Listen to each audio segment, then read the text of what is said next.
ओम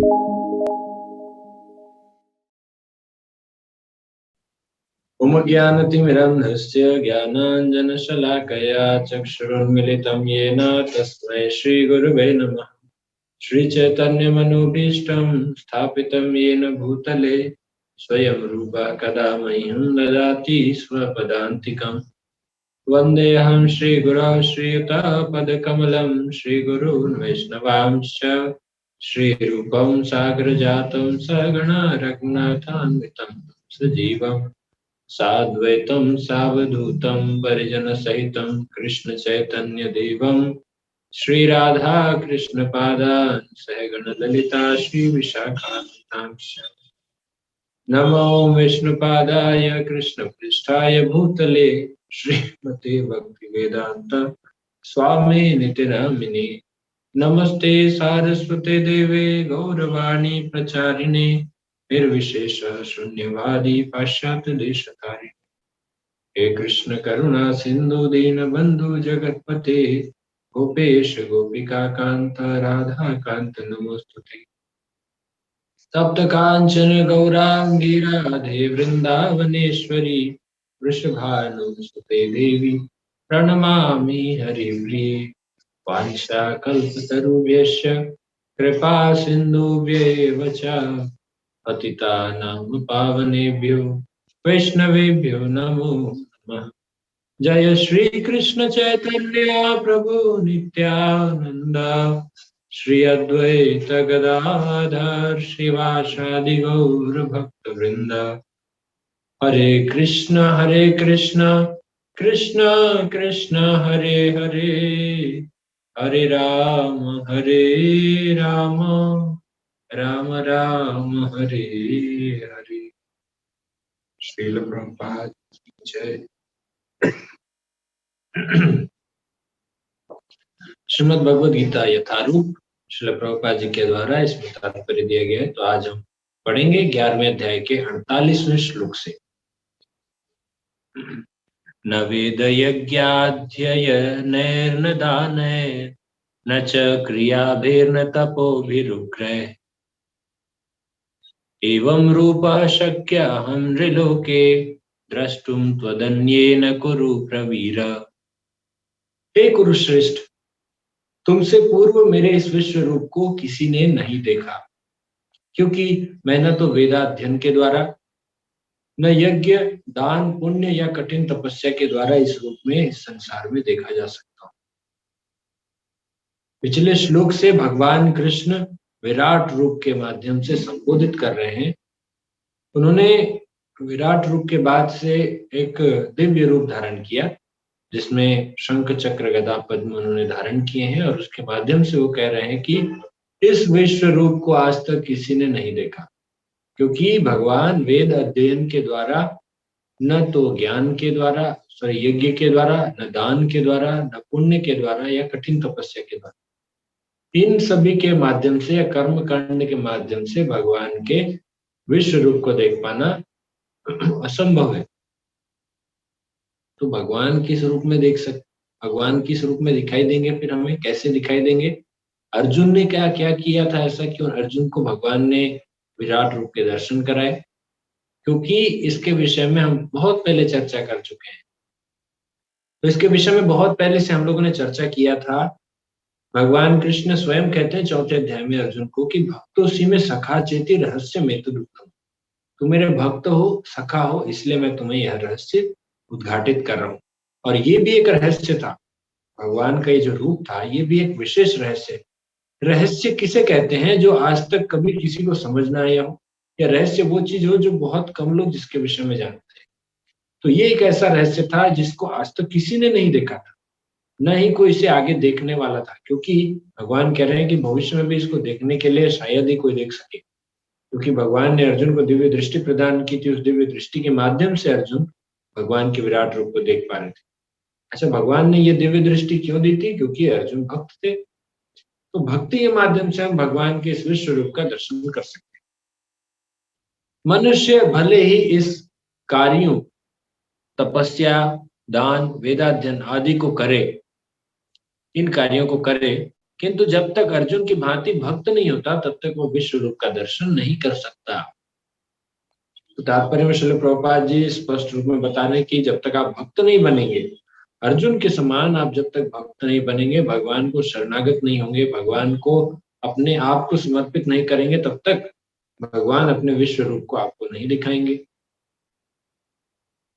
चाहे आपने कितने भी वेद शास्त्र पढ़ लिए, चाहे आप चतुर्वेदी हो, चाहे आप त्रिवेदी हो, चाहे आपने उपनिषद पढ़ लिया हो, चाहे आपने बड़े बड़े यज्ञ किए हो, अश्वमेध यज्ञ, राजस्व यज्ञ कर लिया हो, बड़े बड़े दान किया हो आपने, बड़ा पुण्य कठिन तपस्या, लेकिन कोई फायदा नहीं। तपस्या तो और भी कई सारे असुरों ने की थी, पर भगवान ने विराट रूप किसको किसको दिखाया? अभी तक तो किसी को नहीं दिखाया। बड़े बड़े ऋषि मुनि भी तपस्या करके बैठे थे, वेद अध्ययन करके बैठे थे, ज्ञानी थे, पंडित थे, महापंडित थे, लेकिन भगवान ने सिर्फ अर्जुन को दिखाया। अर्जुन के पास ये अवसर आया कि वो भगवान के विराट रूप को देख सके, और ये अवसर भगवान ने उन्हें, क्योंकि वे भक्त थे इसलिए उन्हें प्रदान किया। माते व्यथा मा च विमूढ़ भावो दृष्ट्वा रूपम घोरमिं मित्रं ममत्तम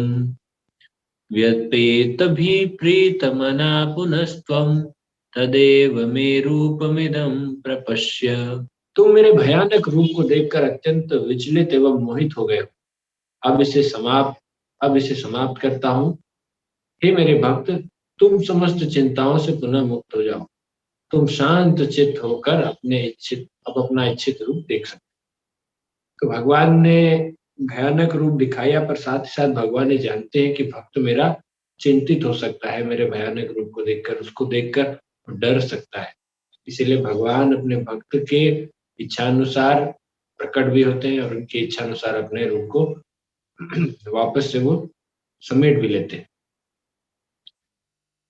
भक्त कभी भी विश्व रूप देखने में रुचि नहीं लेता, क्योंकि इससे प्रेम अनुभूति का आदान प्रदान नहीं हो सकता। भक्त या तो अपना पूजा भाव अर्पित करना चाहता है, या दो भुजा वाले कृष्ण का दर्शन करना चाहता है, जिससे वह भगवान के साथ प्रेमा भक्ति का आदान प्रदान कर सके। श्रील प्रभुपाद जी बता रहे हैं कि जो ये विश्व रूप का दर्शन भी अर्जुन ने किया, ऐसे विश्व रूप के दर्शन में क्या हम किसी प्रकार से भगवान के प्रति प्रेम भक्ति का आदान प्रदान कर सकते हैं क्या? नहीं, ये बिल्कुल भी संभव नहीं, क्योंकि ये विराट रूप इतना अद्भुत, इतना भयावह भी दिख रहा था कि इसके कोई ओर छोर नहीं समझ में आ रहे, और वहां पर प्रत्यक्ष मृत्यु दिख रही है। तो ऐसे रूप के साथ में प्रेम का आदान प्रदान करना तो बिल्कुल भी संभव नहीं है। इसलिए भक्त ऐसा विश्व रूप देखने की कभी इच्छा नहीं करता। अर्जुन ने क्यों इच्छा की थी? क्योंकि ताकि सामान्य लोगों तक ये मैसेज पहुंचे, ये संदेश पहुंचे कि कृष्ण ही भगवान है, और कोई दूसरा अगर कहे कि मैं भगवान हूं तो उसे विराट रूप दिखाना पड़े। तो भक्त किस प्रकार का रूप देखना चाहता है? भगवान के चतुर्भुज रूप, जहां पर वो दास्य भाव में सेवा कर सके, या तो भगवान का द्विभुज रूप, तो द्विभुज रूप अर्थात कृष्ण का रूप। तो अभी यहाँ पर अर्जुन ने भगवान को चतुर्भुज रूप में आने के लिए तो कह ही दिया था कि आप चतुर्भुज रूप में आइए। तो अर्जुन अब उस प्रकार की इच्छा कर कि आप भगवान ऐसा रूप धारण कीजिए, मुझे अब ये बहुत डर लग रहा है, भयानक लग रहा है। इत्यर्जुनं वासुदेवस्तथोक्त्वा स्वकं रूपं दर्शयामास भूयः आश्वासयामास च भीतमेनं भूत्वा पुनः सौम्य वपुर्महात्मा। संजय ने धृतराष्ट्र से कहा, अर्जुन से इस प्रकार कहने के बाद भगवान कृष्ण ने अपना असली चतुर्भुज रूप प्रकट किया, और अंत में दो भुजाओं वाला रूप दर्शित करके भयभीत अर्जुन को धैर्य बंधाया। तो भगवान ने संजय ने धृतराष्ट्र ने बताया कि अर्जुन के कहने पर भगवान ने अपना रूप परिवर्तित कर लिया, वो चतुर्भुज रूप में आ गया, और उसके बाद फिर दो भुजाओं वाला रूप प्रदर्शित किया। तो आप यहाँ पर देखिए कि भगवान कृष्ण ने अपना असली चतुर्भुज रूप प्रकट किया। तो असली चतुर्भुज रूप कहने का क्या अर्थ होता है? असली चतुर्भुज रूप अर्थात वो रूप जो भगवान विष्णु वैकुंठ लोक में निवास करते हैं, स्थित है। तो वो वाला रूप चतुर्भुज रूप प्रकट किया, जिसमें शंख चक्र गदा पद्म धारण किए। तो अपना स्वयं असली रूप प्रदर्शित किया, और अंत में दो भुजाओं वाला रूप प्रदर्शित करके भयभीत अर्जुन को धैर्य बंधाया कि मैं तुम्हारा मित्र हूँ, दो भुजाओं वाले देखो, पहले हम ऐसे ही खेलते थे, वापस देख लो, अभी भय करने की आवश्यकता नहीं है मित्र। तो अर्जुन के भय को समझते हुए भगवान ने उनको शांत किया। ब्रह्म संहिता में कहा गया है, प्रेमांजन चुरित भक्ति विलोचने न, जिस व्यक्ति की आंखों में प्रेम रूपी अंजन लगा है वही कृष्ण के सौम्य रूप का दर्शन कर सकता है। भगवान के जो इन दो रूपों का दर्शन कर रहे हैं, चतुर्भुज रूप और द्विभुज रूप, तो इन रूपों का ये सौम्य रूप कहलाते हैं। इन सौम्य रूपों का दर्शन कौन कर सकता है? जिनकी आंखों में प्रेम रूपी अंजन है, अर्थात भक्ति का अंजन लगाया हुआ है, प्रेम का अंजन। प्रेम के अंजन के माध्यम से हम भगवान को देख पाएंगे। जैसे किसी की आंख में धूल घुस गई है, उसे दिखाई नहीं देता, पर वहां पर अगर हम अंजन लगाएं आंखों में तो उसे स्पष्ट दिखाई देने लगता है। उसी प्रकार से प्रेम रूपी अंजन, अंजन मतलब समझते हैं ना, काजल, तो प्रेम रूपी अंजन लगाने से ही हम कृष्ण के वास्तविक जो सौम्य रूप है उसका दर्शन हम कर सकते हैं। अगला श्लोक। अर्जुन उवाच दृष्टवेदं मानुषं रूपं तव सौम्यं जनार्दन इदानीमस्मि संवृत्तः सचेताः प्रकृतिं गतः। जब अर्जुन ने कृष्ण को उनके आदि रूप में देखा, कहा, हे जनार्दन, आपके इस अतीव सुंदर मानवीय रूप को देखकर मैं अब स्थिर चित्त हूँ और मैंने अपनी प्राकृत अवस्था प्राप्त कर ली है। भगवान के आदि रूप अर्थात सबसे मूल रूप, वो कौन सा रूप है? द्विभुज रूप। तो अति सुंदर मानवीय रूप को देखकर अब अर्जुन स्थिर चित्त वाले हो गए हैं। उनकी मति जो थी वो भटक रही थी, भय में कांप रहे थे, वो अब स्थिर हो चुकी है और उन्होंने अपनी प्राकृत अवस्था प्राप्त कर ली है, अर्थात जो स्वाभाविक अवस्था है, नेचुरल स्टेट। इससे पहले वो कैसे थे? बहुत डरे हुए थे। भगवद गीता के मूल श्लोक सूर्य की भांति स्पष्ट है। मूर्ख टीकाकारों को उन पर प्रकाश डालने की कोई आवश्यकता नहीं है। कृष्ण प्रभुपाद जी इस संदर्भ में कह रहे हैं कि भगवान किस रूप के बारे में, कई बार मूर्ख टीकाकार जो होते हैं वो अपने मन गढ़ंत कुछ भी बनाते हैं, कहते हैं कि ये अर्जुन ने अभी जो रूप देखा वो परम भगवान है और कृष्ण तो उनके द्वारा ये द्विभुज रूप में मानव संसार में यहाँ पर रचना करने के लिए आए हैं। तो ये रूप एक्चुअल ओरिजिनल रूप नहीं है, ये वास्तविक रूप नहीं। प्रभुपाद जी बता रहे हैं कि मूल श्लोक तो सूर्य की भांति स्पष्ट है। इस तरह से बादल सूर्य को ढकने की कोशिश करता है, लेकिन सूर्य के प्रकाश से वो बादल छिन्न भिन्न हो जाते हैं और सूर्य वापस फिर से हमारे सामने दीप्तमान हो जाता है, तो प्रकाश वो फैलाने लगता है। उसी प्रकार से भगवद गीता के श्लोक हैं, इनको चाहे कितना भी ढका जाए अलग अलग टीकाकारों के मतों द्वारा, लेकिन ये श्लोक उभर कर स्पष्ट सामने आते हैं कि ये क्या कहना चाह रहे हैं। अगला श्लोक तो हम यहाँ पर देख सकते हैं कि अर्जुन अब अपने चित्त को स्थिर कर चुके हैं। श्री भगवान उवाच सुदुर्दर्शमिदं रूपं दृष्ट्वानसि यन्नमं देवाप्यस्य रूपस्य नित्यं दर्शनकांक्षिणः। श्री भगवान ने कहा, हे अर्जुन, तुम मेरे जिस रूप को इस समय देख रहे हो उसे देख पाना अत्यंत दुष्कर है। यहाँ तक कि देवता भी इस अत्यंत प्रिय रूप को देखने की ताक में रहते हैं। ये तो थोड़ा सा अजीब बात लगा। अभी तक हमने देखा था कि विराट रूप को आज तक किसी ने नहीं देखा था, तो हो सकता है उसके बारे में कहें कि अत्यंत दुष्कर है। लेकिन भगवान क्या कह रहे हैं कि हे अर्जुन, तुम मेरे जिस रूप को देख रहे हो इस समय, कौन से रूप को देख रहे हैं? भगवान के द्विभुज रूप, है ना, बांसुरी पकड़े द्विभुज रूप को, इसे देख पाना अत्यंत कठिन है, अत्यंत दुष्कर है। यहाँ तक कि देवता भी इस अत्यंत प्रिय रूप को देखने की ताक में रहते हैं। ये क्यों दुष्कर है? भगवान तो सदैव द्विभुज रूप में रहते हैं। फिर भगवान ने ऐसा क्यों कहा कि ये द्विभुज रूप वाला रूप है ना, ये दुष्कर है? तात्पर्य पढ़ लेते हैं। फिर भी विश्व रूप से आगे कृष्ण का द्विभुज रूप है। जिसे ब्रह्मा तथा शिव जैसे बड़े बड़े देवताओं द्वारा भी देख पाना और भी कठिन है। अरे, प्रभुपाद जी ये कह रहे हैं कि द्विभुज रूप को ब्रह्मा जी और शिव जी के द्वारा देख पाना भी कठिन है। वे उनका दर्शन करना चाहते हैं और श्रीमद् भागवत में प्रमाण है कि जब श्री भगवान अपनी माता देवकी के गर्भ में थे तो स्वर्ग के सारे देवता कृष्ण के चमत्कार को देखने के लिए आए और उन्होंने उत्तम स्तुतियां की। यद्यपि उस समय वे दृष्टिगोचर नहीं थे। जब भगवान कृष्ण माता देवकी के गर्भ में थे तो सभी देवता, यहाँ तक कि ब्रह्मा जी और शिव जी भी आए थे भगवान से प्रार्थना करने के लिए। हालांकि तब तक भगवान प्रकट नहीं हुए थे, तब तक दृष्टिगोचर नहीं थे उस कृष्ण रूप में, फिर भी वो आए थे। तो ये कृष्ण रूप को बहुत ज्यादा दुष्कर बताया गया है, जिसे बड़े बड़े देवताओं के द्वारा भी देख पाना कठिन है।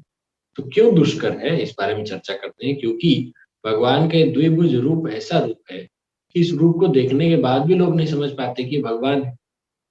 भगवान योग माया शक्ति के द्वारा अपने आप को इस प्रकार से आवृत करके रखते हैं कि भगवान को समझ पाना कि ये भगवान है ऐसा संभव ही नहीं।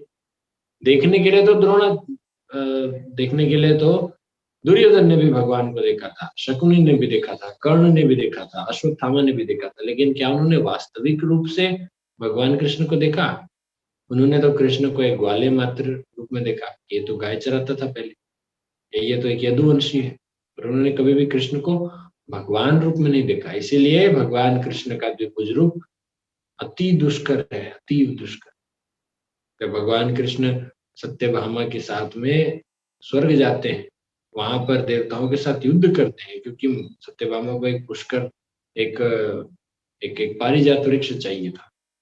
पारिजात वृक्ष जब वो ले जाते हैं, पारिजात पुष्प का वृक्ष, तो फिर इंद्र उन पर आक्रमण कर देते हैं। भूल जाते हैं कि कृष्ण स्वयं भगवान है। तो देवताओं के लिए भी ये दुष्कर है जानना कि, और ये जानना, ये समझना और भगवान का दर्शन करना उन आदि देव भगवान कृष्ण का। अगला श्लोक।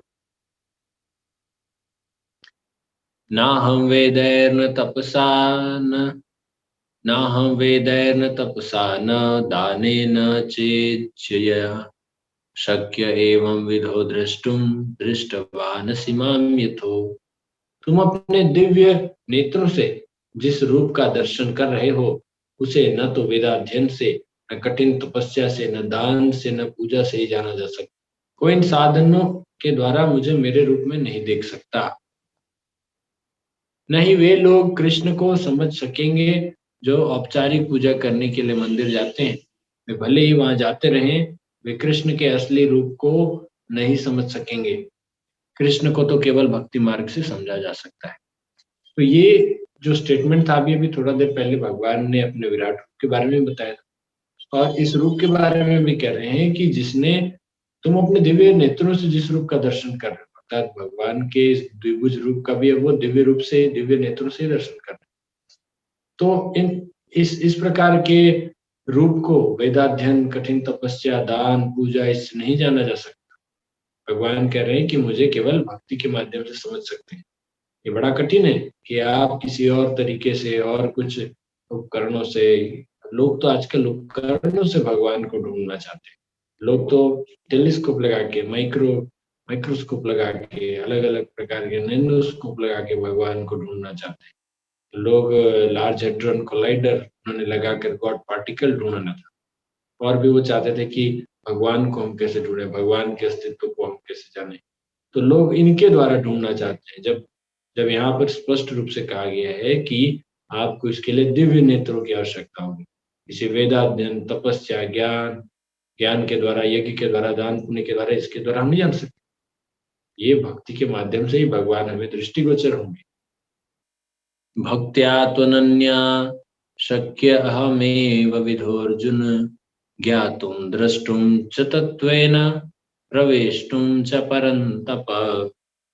हे अर्जुन, केवल अनन्य भक्ति द्वारा मुझे उस रूप में समझा जा सकता है जिस रूप में मैं तुम्हारे समक्ष खड़ा हूं, और इसी प्रकार मेरा साक्षात दर्शन भी किया जा सकता है।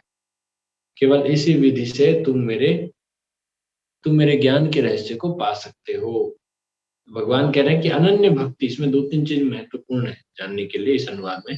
पहला तो अनन्य भक्ति के द्वारा भगवान को किस रूप में समझ सकते हैं? जिस रूप में तुम्हारे समक्ष खड़ा हूँ, अर्थात द्विभुज रूप में। तो तात्पर्य से तो पहले ही स्पष्ट हो चुका है कि द्विभुज रूप, चतुर्भुज रूप एवं अनंत बाहु रूप, जो अनंत विराट रूप था, उन सबसे श्रेष्ठ है द्विभुज रूप। और इस द्विभुज रूप को देखने के लिए भगवान कृष्ण कह रहे हैं कि अनन्य भक्ति के द्वारा ही आप उस रूप में समझ सकते हैं जिस रूप में भगवान समक्ष, अर्जुन के समक्ष खड़े हैं, और इसी प्रकार मेरा साक्षात दर्शन भी कर सकते हैं। इसी विधि से तुम मेरे ज्ञान के रहस्य को पा सकते हो। तो ये जो ज्ञान का भंडार, ज्ञान का पिटारा भगवान ने दिया है, ये किस तरीके से पा सकते हैं? ये जब भक्ति माध्यम से, अनन्य भक्ति के द्वारा, अनन्य भक्ति के द्वारा आप भगवान का दर्शन कर सकते हैं, अनन्य भक्ति के द्वारा आप भगवान को देख सकते हैं, उनको समझ सकते हैं, और अनन्य भक्ति के माध्यम से ही हमें भगवान के ज्ञान के रहस्य को, अर्थात भगवत गीता को हम समझ सकते हैं। इसलिए श्रील प्रभुपाद जी ने हमें पूर्ण रूप से भक्तिमय तात्पर्यों से भरकर ये भगवत गीता हमें प्रदान की है। कृष्ण विष्णु के समस्त रूपों के उद्गम है, वे समस्त अवतारों के उद्गम हैं और आदि महापुरुष हैं, जैसा कि भगवत गीता से पुष्ट होता है। तो भगवान कृष्ण सभी प्रकार के विष्णुओं के भी उद्गम है। तो यहाँ पर हम जो चतुर्भुज रूप के विष्णु की बात कर रहे हैं, उनके भी उद्गम कौन है? भगवान कृष्ण ही। विराट रूप के तो उद्गम वही, चतुर्भुज रूप के भी जो उद्गम है वो भगवान कृष्ण ही है। मत कर्म कृन मत परमो मद भक्त संग वर्जितः निर्वैरः सर्वभूतेषु यह समामेति पांडव। हे अर्जुन, जो व्यक्ति सकाम कर्मों तथा मनोधर्म के कल्मश से मुक्त होकर मेरी शुद्ध भक्ति में तत्पर रहता है, जो मेरे लिए ही कर्म करता है, जो मुझे ही जीवन लक्ष्य समझता है और जो प्रत्येक जीव से मैत्री भाव रखता है, वह निश्चय ही मुझे प्राप्त करता है।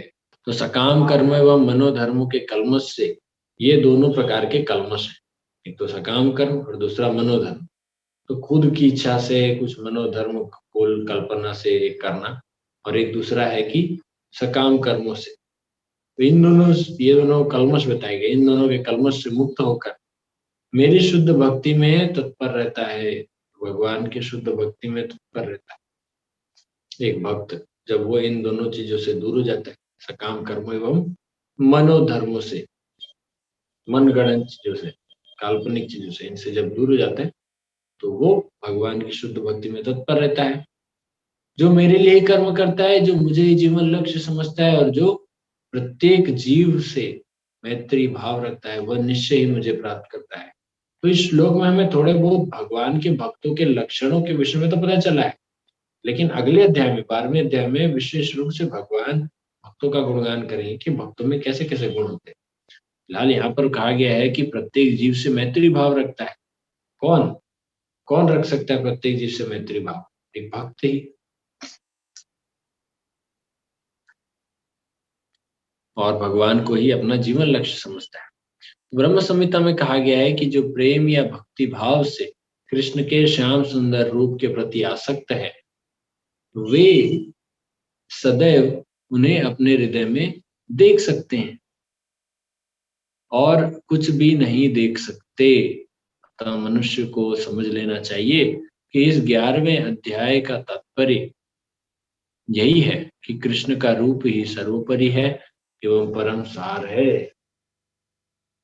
ब्रह्म संहिता में भी कहा गया है कि श्याम सुंदर जो रूप है भगवान कृष्ण का, जिसमें ये दोनों हाथों में बांसुरी पकड़े हुए, तो सिर में मोर पंख लगाए हुए, हाथ में एक लकुटी पकड़े हुए भगवान कृष्ण बड़े सुंदर लगते हैं। और जंगलों में अनेक प्रकार के फूल पाए जाते हैं, उन फूलों से उनके मित्र उनका श्रृंगार करते हैं। इसके माध्यम से और भगवान कृष्ण बिगुल बजाते हुए, बांसुरी बजाते हुए गायों को चराते हैं। तो ये जो रूप है, इस रूप को कौन अपने हृदय में बसा सकता है, सदैव देख सकता है? जो प्रेम एवं भक्ति भाव से भगवान कृष्ण के प्रति आसक्त है। प्रेम एवं भक्ति भाव से भगवान कृष्ण के प्रति आसक्त होने वाले को सदैव भगवान अपने हृदय में, भगवान उनके हृदय में, उस भक्त के हृदय में सदैव वास करते हैं। और वो उनका सदैव दर्शन कर सकता है। तो ये हम देख सकते हैं कि भगवान कितने दयालु हैं, कितने कृपालु हैं कि वो अपना विराट रूप हम सबके समक्ष रखते हैं। न सिर्फ विराट रूप बल्कि वो चतुर्भुज रूप भी भक्त के आग्रह से रखते हैं और अंत में बताते भी हैं कि इसमें से कौन-सा रूप सबसे ज़्यादा श्रेष्ठ है, कौन-सा रूप सबसे ज़्यादा यहाँ पर दुष्कर है देखने के लिए। तो भगवान ने ये भी बताया कि उनका जो द्विभुज रूप है, कृष्ण रूप, जिसके विषय में लोग कहते हैं कि ये तो अवतार है, ये तो प्रकट हुए हैं, भगवान विष्णु से हैं, लेकिन ऐसा नहीं है। कहा गया है कि जो कृष्ण हैं उनके अंश हैं विष्णु, अर्थात कृष्ण सभी के उद्गम स्रोत हैं। और यहाँ पर कृष्ण का भी जिस प्रकार से उनका वर्णन किया गया कि भगवान कृष्ण कैसे भगवान हैं, भगवान कृष्ण का जो द्विभुज रूप है वो कैसे दुष्कर है, क्योंकि लोग उनको समझ नहीं सकते द्विभुज रूपों में, इसलिए वो सबसे श्रेष्ठ है, सर्वोपरि है। तो आज का हमारा सत्र यहीं पर हम विराम देते हैं। आज थोड़ा समय लंबा हो गया। हरे कृष्ण।